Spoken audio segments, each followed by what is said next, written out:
আসসালামু আলাইকুম। ওয়ালাইকুম আসসালাম রহমতুল্লাহ। কিছুদিন আগে ডেনমার্কে একটা ঘটনা ঘটেছিল কিছু কার্টুন নিয়ে। পৃথিবী জুড়ে সবাই এটা নিন্দা করেছিল। সেখানে নবী মোহাম্মদ সাল্লাল্লাহু আলাইহি সাল্লামকে ব্যঙ্গ করে কিছু কার্টুন ছাপা হয়েছিল। আর এখানে আমাদের কি করা উচিত যখন এমন ঘটনা ঘটে যেটা আমাদের জন্য অপমানজনক? এরকম একটা ঘটনা ঘটেছিল কয়েক মাস আগে ডেনমার্কে, তারপর কয়েক সপ্তাহ আগে আবার ছাপানো হয়েছে নবীজির বিরুদ্ধে। ঘটনাটা এরকম যে 2005 সালের 30শে সেপ্টেম্বর একটা ড্যানিশ খবরের কাগজে ছাপা হয়েছিল 12টা কার্টুন নবীজি মোহাম্মদ সাল্লাল্লাহু আলাইহি সাল্লামের ক্যারিকেচার, যেগুলো ব্যঙ্গ করে আঁকা হয়েছিল, অপমানজনক ছিল। কার্টুনগুলো নবীজিকে অবমাননা করেছিল। একটা কার্টুনে ছিল তিনি একটা পাগড়ি পরে আছেন, তার উপরে একটা টাইম বোম। কিরকম ছিল? আপনার প্রশ্ন ছিল যে আমরা মুসলিমরা এসব ক্ষেত্রে কিভাবে আমাদের প্রতিক্রিয়া জানাবো। এরকম ঘটনা আগেও ঘটেছে। সালমান রুশদিকে নিয়ে এমন হয়েছে, তাসলিমা নাসরিনকে নিয়েও হয়েছে, আমেরিকাতেও এমন হয়েছে, নবীজিকে ব্যঙ্গ করা হয়েছিল। আর টাইম ম্যাগাজিনে ছাপানো একটা রিপোর্ট অনুযায়ী ছাপানো হয়েছিল 1979 সালের 16 এপ্রিলে যে গত 150 বছরের মধ্যে 1800 থেকে 1950 সালের মধ্যে ইসলামের বিরুদ্ধে 60,000-এরও বেশি বই লেখা হয়েছে। তার মানে প্রতিদিন একটারও বেশি বই লেখা হয়েছে এই 150 বছরের মধ্যে। 9/11-এর পরে এই জিনিসটা অনেক বেড়ে গেছে। হয়তো একদিনে কয়েকটা বই লেখা হয়েছে। প্রত্যেকদিন অনেক আর্টিকেলও ছাপা হয় পুরো পৃথিবী জুড়ে। হতে পারে ইন্টারনেটে, হতে পারে খবরের কাগজে, হতে পারে স্যাটেলাইট চ্যানেলে, অথবা হতে পারে কোনো বই বা বুকলেট। এটার পরিমাণ অনেক বেড়ে গেছে। এখন মুসলিমরা কিভাবে জবাব দেবে যখন যখন এরকম অপমানজনক কিছু মিডিয়ায় প্রচার করা হয়, হতে পারে টেলিভিশনে, হতে পারে প্রিন্ট মিডিয়ায় ইত্যাদি, সেখানে হয়তো আমাদের নবীজিকে অপমান করা হচ্ছে। মুসলিমরা কিভাবে প্রতিবাদ জানাবে? এখানে এক একজন এক এক মত দেবেন। তবে আমার কাছে জিজ্ঞেস করলে আমি বলবো, যদি আপনি সামগ্রিক যেভাবে প্রতিবাদ জানাতে পারে, এ ধরনের ঘটনা ঘটলে, ইসলামের বিরুদ্ধে অপমানজনক কিছু প্রচার করা হলে, নবীজিকে ব্যঙ্গ করা হলে, প্রতিবাদের পদ্ধতিকে মোট 6 ভাগে ভাগ করা যায়। কিভাবে জবাব দেবেন? প্রথম পদ্ধতিটা হলো মিডিয়ায় উত্তর দেয়া। ভুল ধারণাটা ভাঙার চেষ্টা করেন। আর স্যাটেলাইট টেলিভিশন এজন্য খুব ভালো একটা মিডিয়া। এছাড়াও আছে খবরের কাগজ, ম্যাগাজিন, বই লিখতে পারেন, ইন্টারনেটে লিখতে পারেন, বুকলেট বিলি করতে পারেন। তাহলে 1 নম্বর, মিডিয়ায় উত্তর দেন, ভুল ধারণাটা ভেঙে দেন। পৃথিবীর যে কোনো দেশে এই ঘটনা ঘটুক, হোক সেটা কোনো মুসলিম দেশ বা অমুসলিম দেশ, ইসলামকে ব্যঙ্গ করা হলে, নবীজিকে ব্যঙ্গ করা হলে, সেটা পৃথিবীর যেখানেই ঘটুক, যে কোনো মুসলিম এটার প্রতিবাদ করতে পারবে, হোক সেটা কোনো মুসলিম দেশ বা অমুসলিম দেশ। তাহলে প্রথম নিয়মে পৃথিবীর যে কোনো জায়গায় প্রতিবাদ জানাতে পারেন। ইসলাম বা নবীজিকে ব্যঙ্গ করার ঘটনা যেখানেই ঘটুক, হোক সেটা মুসলিম বা অমুসলিম দেশ। প্রথমটা হলো মিডিয়া। 2 নম্বর, শান্তিপূর্ণভাবে প্রতিবাদ জানানো। সেটাও হতে পারে সভা সমাবেশ, অথবা সে দেশের কর্তৃপক্ষকে জানানো যে এরকম ঘটনা ঘটেছে। যেমন ডেনমার্কে শান্তিপূর্ণ প্রতিবাদ মিছিল বের করা হয়েছিল, ডেনমার্কের প্রধানমন্ত্রীকে এটা জানানো হয়েছিল ইত্যাদি। শান্তিপূর্ণ সভা থাকতে পারে, কয়েকশো মানুষ, কয়েক হাজার বা কয়েক লাখ, এরকম শান্তিপূর্ণভাবে। এটা যে কোনো মুসলিম করতে পারে পৃথিবীর যে কোনো জায়গায়। তৃতীয় যে পদ্ধতিতে এখানে প্রতিবাদ জানাতে পারেন, সেটা হতে পারে লিগ্যাল অ্যাকশন, কোর্টে কেস করা। যদি আপনি অভিযুক্তকে এভাবে কোর্টে হাজির করতে পারেন, কেস করেন, এভাবেও আপনি সেখানে প্রতিবাদ জানাতে পারেন। যেমন ধরেন, আমেরিকাতে একটা অর্গানাইজেশন আছে, নাম কেয়ার, CAIR। এটা ভালো মুসলিম অর্গানাইজেশন, ইসলামের প্রচার চালায়। এখানে একটা উদাহরণ দেই। হয়তো আপনারা নাইক কোম্পানির নাম শুনেছেন, অনেকে বলে নাইকি। নাইকি এই কোম্পানি খেলাধুলার সামগ্রী বানায়, টি শার্ট, জুতা ইত্যাদি। তারা একবার একটা জুতা বানালো যার পেছনে আরবির মতো কিছু লেখা, মনে হতে পারে আল্লাহ। জুতার পেছনের দিকে যদি পেছন থেকে দেখেন, মনে হবে আল্লাহ লেখা। লেখাটা জুতার পেছনে, আর এটা অপমানজনক। তখন কি হলো? কেয়ার একটা কেস করে দিল। কেসটা কোর্টে যাওয়ার আগেই জুতার কোম্পানি মধ্যস্থতা করেছিল। তারা $17 মিলিয়ন জরিমানা দিয়েছিল। এরকমই হবে বোধহয় $17 মিলিয়ন। কেয়ার সেই টাকা দিয়ে সেখানকার মুসলিমদের জন্য অনেক কাজ করেছিল। তারা মুসলিমদের জন্য পার্ক বানিয়েছিল, স্কুল বানিয়েছিল। এরকমই এই কেয়ার কোম্পানি, একটা মুসলিম অর্গানাইজেশন, কেস করলো। তবে কেসটা কোর্টে যায়নি, কারণ তাহলে আরো জরিমানা হতো। বাইরে মধ্যস্থতা হয়েছিল, সে যাই হোক, হতে পারে তারা কোর্টের আদেশে জরিমানা দিল বা মধ্যস্থতা হলো, জরিমানা দিয়েছিল $17 মিলিয়ন। মাশাল্লাহ, টাকার পরিমাণ অনেক অনেক টাকা, 80 কোটি রুপিরও বেশি। চিন্তা করতে পারেন, $17 মিলিয়ন। জুতোগুলো সরিয়ে ফেললো, নাইকি কোম্পানি জুতোগুলো সরিয়ে ফেললো, নতুন আর বানালো না। এরকম লিগ্যাল অ্যাকশন। তাহলে এরকম কোন ঘটনা ঘটলে কোর্টে গিয়ে কেস করতে পারেন। তবে কিছু দেশে কাজ হবে না, যেমন ইন্ডিয়ায় কেস করে ফল পাওয়ার সম্ভাবনা খুবই কম। অবস্থা এরকম যে কেস চলবে 10 বছর বা 20 বছর, তাহলে দেশটাকেও দেখতে হবে। আমেরিকায় আইন খুবই কড়া, নিয়ম কানুন আছে, ফলও পেতে পারেন। এটা পরিস্থিতি বলে দেবে। প্রথম আর দ্বিতীয় পদ্ধতিটা পৃথিবীর যে কোনো জায়গায় করা যায়। মিডিয়ায় উত্তর দেয়া, ভুল ধারণা ভেঙে দেয়া, চিঠি লেখা। 2 নম্বর শান্তিপূর্ণ প্রতিবাদ। 3 নম্বর লিগ্যাল অ্যাকশন, কোর্টে কেস করা। সেই দেশে কেস করে যদি লাভ হয়, লাভ না হলেও অন্তত চেষ্টা করে দেখতে পারেন। এভাবে মানুষকে সচেতন করার চেষ্টা করেন। 4 নম্বর পদ্ধতিটা অর্থনৈতিকভাবে চাপ দেয়া অথবা ব্যবসায়িক চাপ।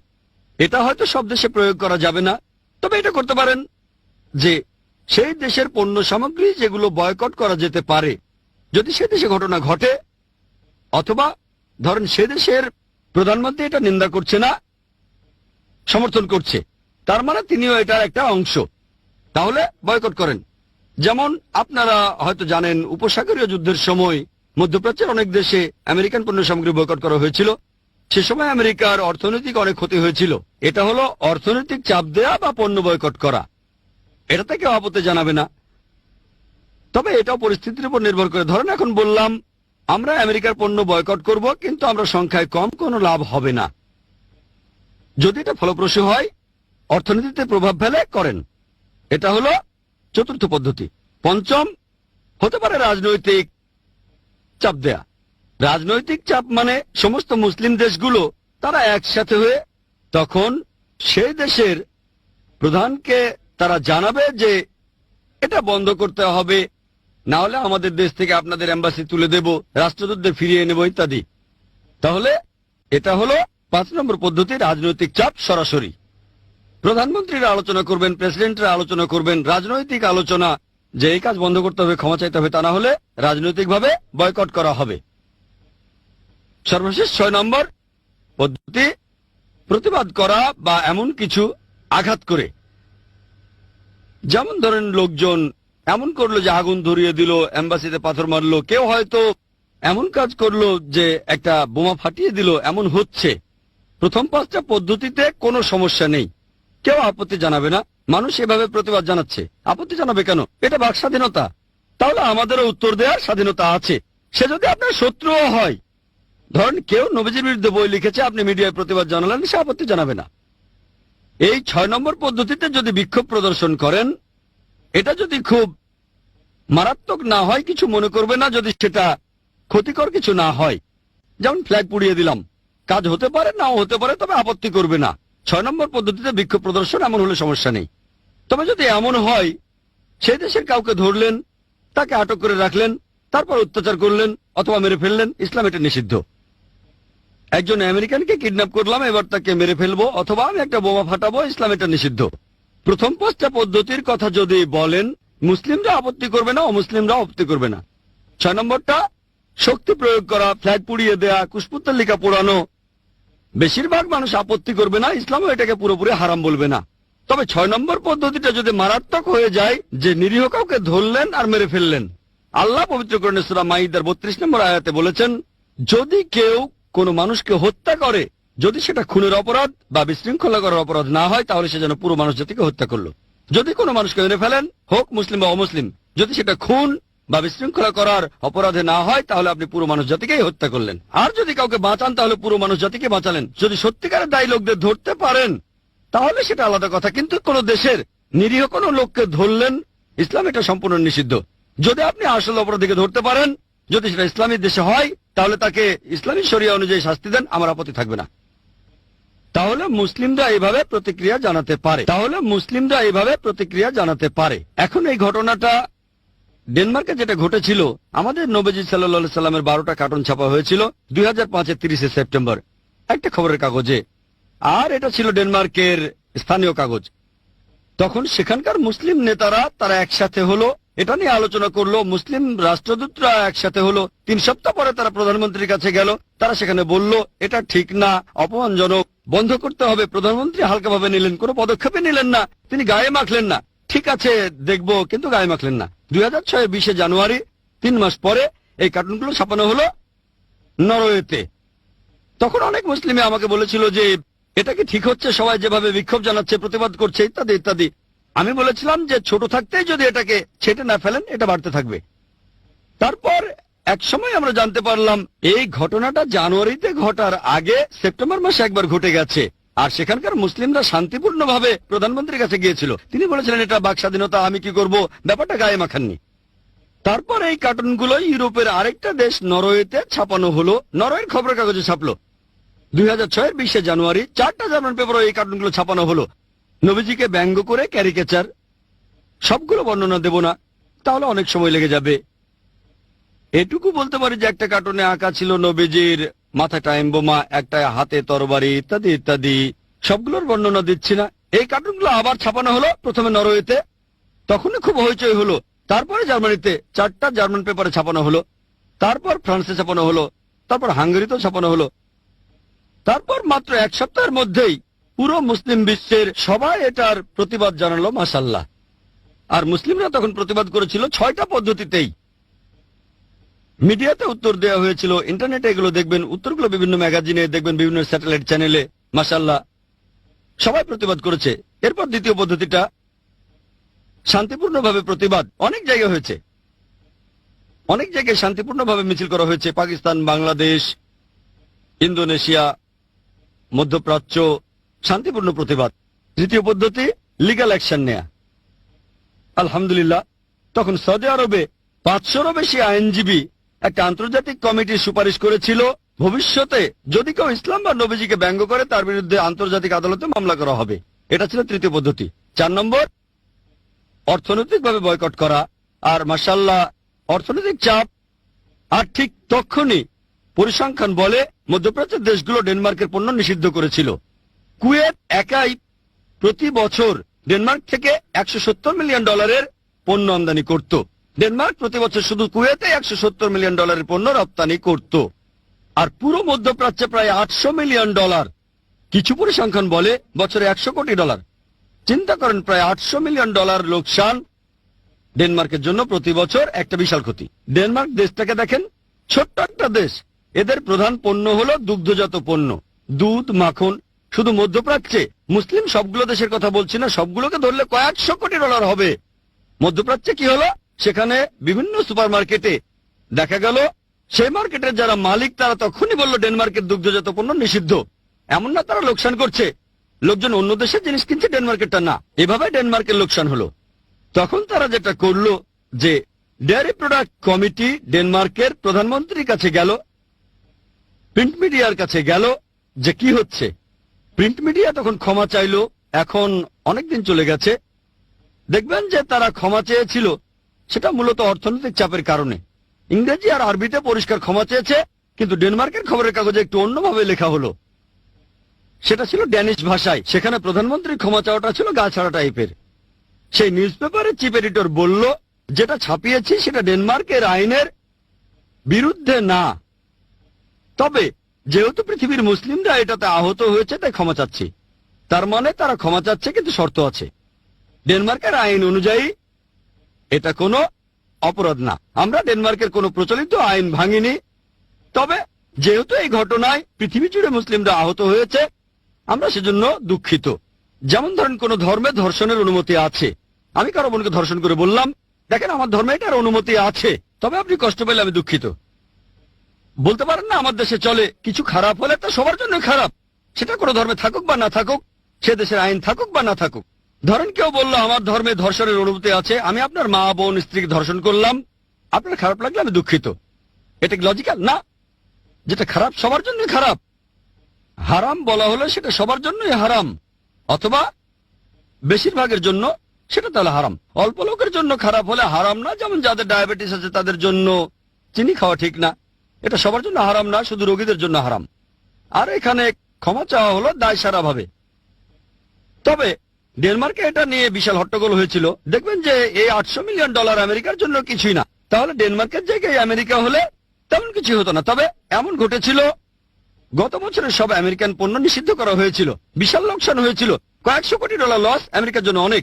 তাই এভাবে বয়কট করলে দেশটা যদি বড় হয় আর লোকসানটা ছোট, হয়তো খুব একটা কাজ হবে না। তবে এই $800 মিলিয়ন ডেনমার্কের জন্য অনেক টাকা, আমেরিকার জন্য হয়তো অনেক না। তাহলে যদি আপনারা এভাবে অর্থনৈতিক চাপ দিতে চান, বয়কট করতে চান, যেমন ধরুন এখন আমি বললাম আসুন আমরা ইন্ডিয়ায় ডেনমার্কের পণ্য বয়কট করি, এতে ডেনমার্কের কিছুই হবে না, তাদের অর্থনীতির উপরে এই কারণে কোন রকম প্রভাবই পড়বে না। যদিও ইন্ডিয়া একটা বড় দেশ, 100 কোটি মানুষের মধ্যে মুসলিম প্রায় 16-17 কোটিরও বেশি হবে, তবে ইন্ডিয়া ডেনমার্ক থেকে বেশি পণ্য আমদানি করে না। কিন্তু মধ্যপ্রাচ্যের দেশগুলো ডেনমার্কের বেশিরভাগ রপ্তানি মধ্যপ্রাচ্যে, এটা পরিস্থিতির উপর নির্ভর করে। এই পদ্ধতিতে ভালো কাজ হয়েছে, তক্ষণই প্রতিক্রিয়া পাওয়া গেছে, তারা ক্ষমা চেয়েছে। এবার রাজনৈতিক চাপের কথা বলি, 5 নম্বরটা রাজনৈতিক। অনেক মুসলিম দেশ তখন প্রতিবাদ করেছিল। মুসলিম রাষ্ট্রদূতরা 20 অক্টোবর গিয়েছিল প্রধানমন্ত্রীর কাছে আর বলেছিল এই কাজটা ঠিক হচ্ছে না, কিন্তু এতে কোনো কাজ হলো না। তখন কি হলো, সৌদি আরব ডেনমার্ক থেকে তাদের রাষ্ট্রদূতকে ফিরিয়ে আনলো। ডেনমার্কে তাদের রাষ্ট্রদূতকে জানানো হলো আপনি চলে আসেন এক্ষুনি। অনেক মুসলিম দেশ বলল যে তাদের দেশে ডেনমার্কের এম্বাসি দরকার নেই। এটাই হলো রাজনৈতিক চাপ। এখন তারা ক্ষমা চাচ্ছে, বলছে দুঃখিত। আলহামদুলিল্লাহ সুম্মা আলহামদুলিল্লাহ, পুরো পৃথিবী জুড়ে বিভিন্ন জায়গায় মুসলিমরা সবাই মিলে প্রতিবাদ করেছিল। শেষ পদ্ধতিটা হচ্ছে ভায়োলেন্স। এটা বিভিন্ন দেশে হয়েছে, যেমন ইন্দোনেশিয়া, তারা ডেনমার্কের এম্বাসিতে চড়াও হয়েছিল, সেখানে ভাঙচুরও করেছিল, পচা ডিম আর টমেটো ছুঁড়ে মেরেছিল। ইরাকে ডেনমার্কের ফ্ল্যাগ পায়ের নিচে ফেলে পালানো হয়েছিল, পুড়িয়েও ফেলেছিল। এ পর্যন্ত ভালো, ঠিক আছে। তবে কিছু জায়গায় যেমন প্যালেস্টাইনে এক জার্মান নাগরিককে ড্যানিশ ভেবে তারা কিডন্যাপ করেছিল, মৃত্যুর হুমকিও দিয়েছিল। পরে লোকটার পরিচয় জানতে পেরে প্যালেস্টাইন পুলিশের হাতে তুলে দিয়েছিল। এছাড়া লন্ডনে তখন ব্যানার লাগানো হয়েছিল যে এটা যদি বন্ধ না করেন লন্ডনে আবার 7/7 মতো ঘটনা ঘটবে, তার মানে আবার আত্মঘাতী বোমা হামলা হবে। আর আমি বলবো ইসলামে এসব কাজের কোনো অনুমতি নেই। এটা হলো 6 নম্বর পদ্ধতি।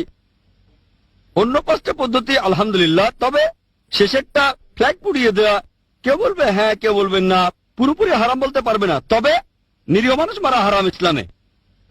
এখানে দেখবেন অন্তত একটা জিনিস ভালো হয়েছে, যে আমেরিকায় এটা ছাপানো হয়নি।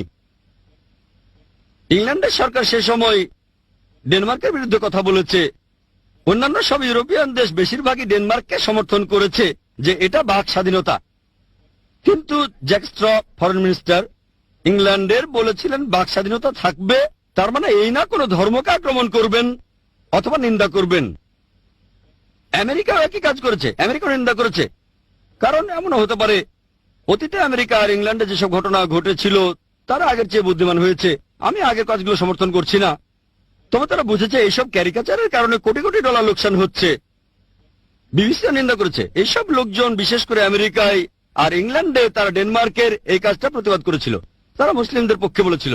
কিন্তু অন্য ইউরোপিয়ান দেশগুলো, জার্মানি, ইটালি, তারা বলল এটা বাক স্বাধীনতা, এতে সমস্যা কোথায়। কার্টুনটা ফ্রান্সে ছাপা হয়েছিল। ফ্রান্সের সেই খবরের কাগজের চিফ এডিটরকে চাকরি থেকে বরখাস্ত করা হয়েছিল। ফ্রান্সের ভূমিকাটা ছিল নিরপেক্ষ। জর্ডানও কার্টুনটা ছাপা হয়েছিল। এক মুসলিম লোক, তার মতে সে মুসলিমদের এটা জানাতে চেয়েছিল, সেও বরখাস্ত হয়েছিল। এখানে আমরা এভাবে প্রতিবাদ করব যাতে ইসলাম সম্পর্কে ভুল ধারণাগুলো ভাঙতে পারি। এখন যদি আমরা ভায়োলেন্সের পথে এগিয়ে যাই, নিরীহ মানুষ মারি, তাহলে ইসলাম ধর্মেরই বদনাম হবে। তাহলে আপনি যদি সব দিক বিবেচনা করে এভাবে উত্তর দেন, ইনশাল্লাহ ইনশাল্লাহ আল্লাহ পাশে থাকবেন, আর আমরাও তাহলে ভুল ধারণাগুলো ভেঙে দিতে পারবো আর ইসলামের প্রচার করতে পারবো। আশা করি উত্তরটা পেয়েছেন। হ্যাঁ ভাই। একবার একটা জুতোর মডেলে আরবি আয়াত বিসমিল্লাহির রহমানুর রহিম লেখা হলো, মুসলিমরা সবাই স্ট্রাইক করলো। এসব ঘটনা এখনো ঘটছে, সবাই আমাদের সাথে খেলছে। প্রথম প্রশ্ন। দ্বিতীয়টা হলো, এভাবে স্ট্রাইক করা বা হরতাল ডাকা ইসলামের ব্যাপারে কি বলে? কারণ এখানে অনেকেই ক্ষতিগ্রস্ত হচ্ছে যারা সরাসরি জড়িত নয়। যে দোকানে পাথর মারা হয়েছে তারাও হয়তো সরাসরি এর সাথে জড়িত নয়।